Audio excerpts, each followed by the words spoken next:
Yes, you're watching the Anodized Chef, and yes, we're in a different location. We are actually on location at Peppercorn's Family Restaurant, our new home, where we're going to be broadcasting our episodes from here from now on, hopefully.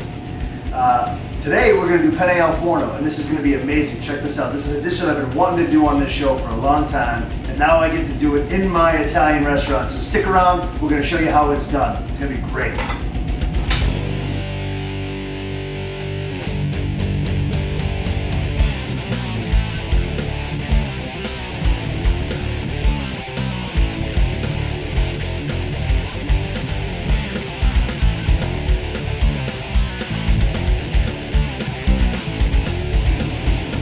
So what Penne al Forno is it's a pasta dish that ends up, it starts out as a saute and then it ends up in the oven to be finished in the oven. And that's where the al forno comes in, because in Italian, al forno means to be in the oven. And the penne is actually the type of pasta that we're going to use. We use a penne rigate, which is a small ziti.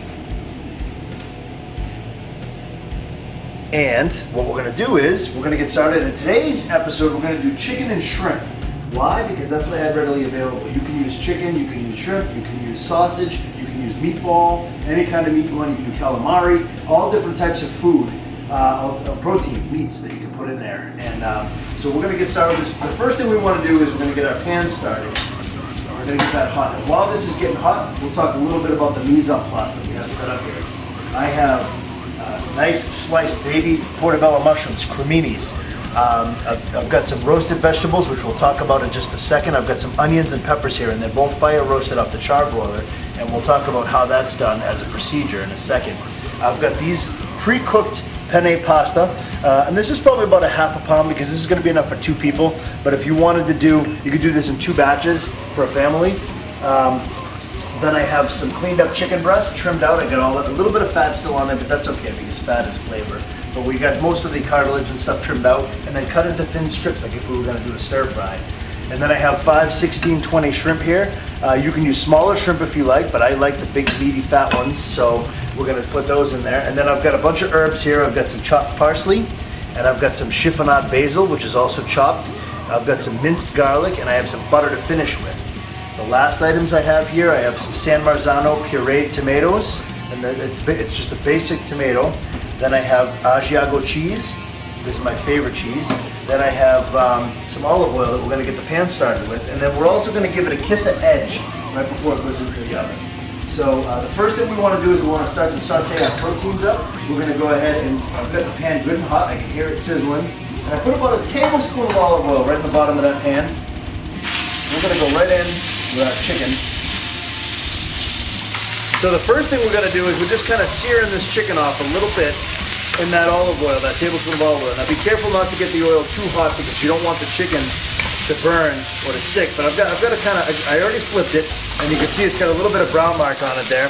Now I'm going to go ahead and add just about a teaspoon of garlic right to that because I love garlic, and this dish really requires garlic. So. Oh yeah, olive oil and garlic so far right out of the gate, we're in good shape. All right, so I got the chicken marked off a little, and the reason why I started that first, I can see little balls of oil.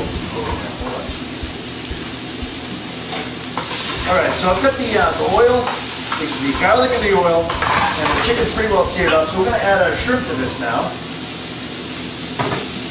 And again, we just wanna mark one side. Turn the heat down just a little bit because I don't want to burn that garlic too much. What we're going to do is we're going to brown one side, we're going to flip it, and then we're going to deglaze with a little bit of our featured red wine. And that's perfect. Shrimp is going to take no time at all to cook, so you don't want to let it cook for too long. And you can see how they're already starting to turn pink. So I'm going to take this wine here. This is our featured wine. It's a Rancho Zabaco Zinfandel from 2009. Now we're going to put about a half a cup in there just to deglaze. Get that stuff moving around again. There we go. Now, I'm going to quiet it down a little bit too. It was getting a little rowdy in the pan there. Quite a mosh pit going on. All right, so I'm going to throw my cremini mushrooms in there because they're still in a raw state, so those are going to take probably the longest to cook. And I'd probably put about a half a cup, maybe a little more than half, 3/4 of a cup in there. We're just going to kind of brown those up inside that nice deglazed wine. throw some of my herbs in there now, probably about a tablespoon of that chiffonade basil. And same thing with the parsley. Oh yeah. And don't worry about the shrimp not being cooked all the way when they go into the oven, because you're going to go in the oven and they're going to finish in there. Now we're going to put the rest of our onions and peppers in there. And these are pre-cooked ahead. And I want to talk a little bit about the process on these guys and what I've done with them. So at this stage of the game, we're just about ready to add our tomato product, our San Marzano puree tomatoes. So I'm going to shut this down. I want to talk a little bit about, while my oven is preheating to 350 degrees, talk a little bit about the fire roasted peppers and onions that we did up ahead. And I probably should have done them on this show, but what we did was we just fired the charbroiler and we rubbed tricolor peppers. I had yellow peppers, I had red peppers, and green, and they're all bell. And all I did was I rubbed them with a little bit of vegetable oil, olive oil, and I put a little bit of the edge on them, and I put them right up in an open charbroiler. So the flame, they were actually flame broiled, and I just turned them nice and slow. You know, when they started to get dark, I turned nice and slow. And then when you're done, you put them into a bowl, a stainless steel bowl, and you cover them with plastic wrap. And then you let them sit. And then what they do is they steam while they're in there, once they're really hot, and they end up cooking all the way. They kind of bake themselves right in that bowl. That's a real classic Italian way to do it. And then what you do is once they cool down, you take that plastic wrap off, you let them cool down, and you can peel that skin right off. And then you've got these nice fire roasted peppers. And then the same thing with the onions. I did them nice and slow on the grill.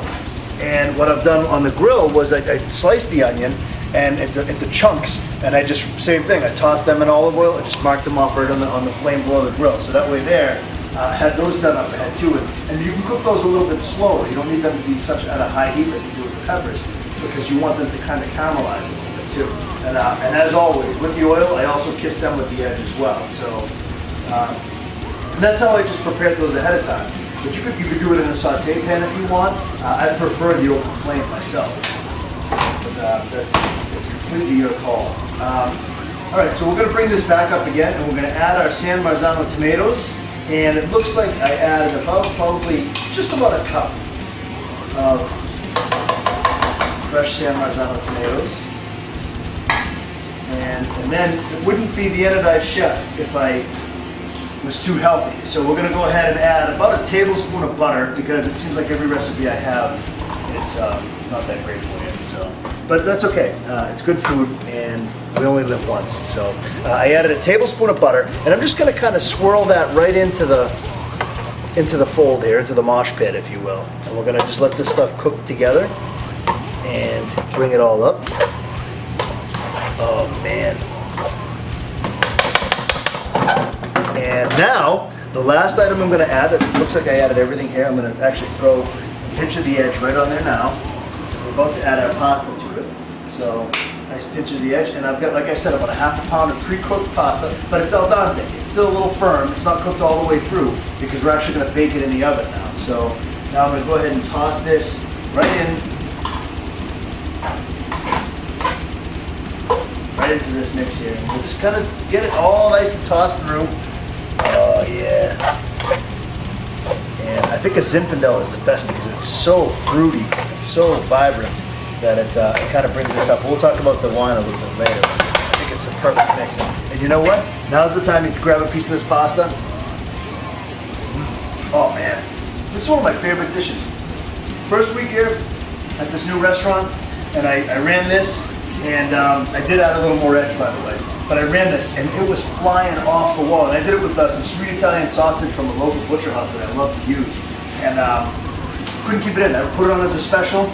You know, I might have been able to charge a little more money, but the reality was, it flew out of here. They loved it. And I think they loved the perception that it went right in the oven, which is what we're going to do now. And I've got probably, I'd say, about 3/4 of a cup to a cup of Asiago cheese. But it doesn't matter. You can go as liberal as you want with the cheese. And we're just going to spread it out. We want this to melt down in the oven, because now how this trick works is, you notice the type of pan that I used here. I used a regular standard saute pan, because this is going to go in the oven. But you got to remember, when you take this out of the oven, you got to be very careful, because this thing is going to be piping hot out of the oven. So make sure you have pot holders, tongs, and all kinds of things to support it when it comes out. At this stage of the game, we're going to throw it in that 350-degree oven. We're going to let the cheese melt down. Everything is pretty much cooked at this point, but this will help to bring that chicken and that shrimp to the finish line. and we'll let this cook, and then we'll pull it out in just a few minutes.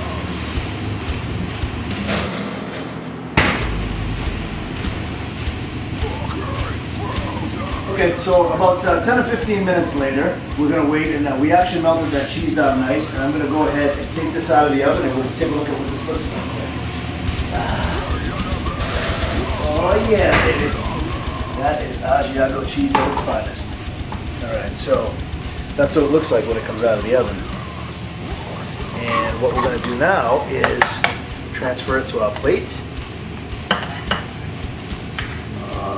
Be careful now. See, I'm holding the pan with the towel.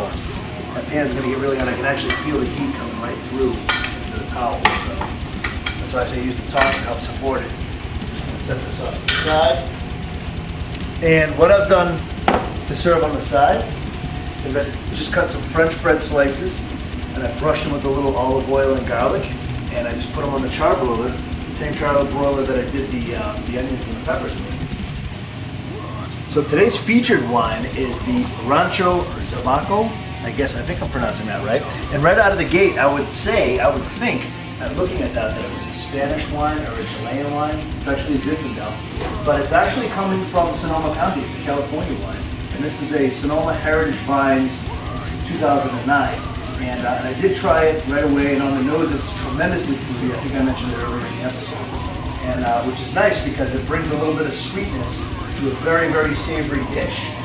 And I think that's kind of important. I'm always looking for that balance. So that being said, welcome to my new home. I'd like to thank you for joining me in my magic, madness, and mayhem. We will see you next time.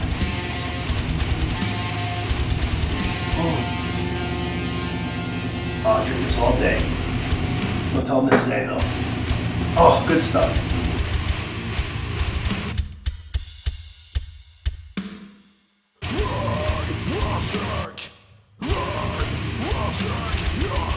Right,